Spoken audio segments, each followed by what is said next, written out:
আল্লামা দেলোয়ার হোসেন সাইদি সাহেব মারা গেছেন।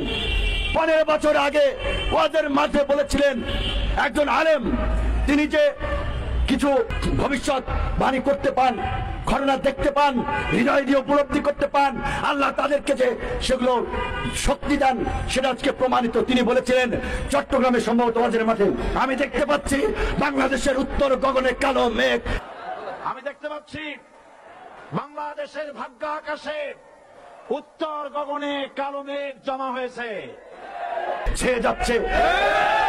যদি আমরা ঐক্যবদ্ধ ভাবে লড়াই করতে না পারি সুবাহ সাদিক হবে না।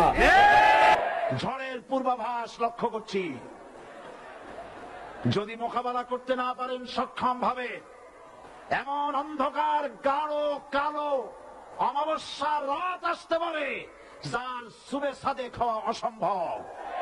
শুভ সাদিক বোঝেন তো অনেকে, সূর্য ওঠার আগের মুহূর্তটা তিনি বলেছিলেন, কিন্তু আজকে তাই হচ্ছে, কাজেই অনুরোধ করব দল মত পথ ভেদে আমাদের নেতারা যেমনি ভাবে বলেছে ভারতীয় পণ্যের পাশাপাশি এদেশের সবচেয়ে ভারতীয় বড় পণ্য হচ্ছে আওয়ামী লীগ, আওয়ামী লীগকে বয়কট করুন, আওয়ামী লীগকে বর্জন করুন, রাজপথে নামুন।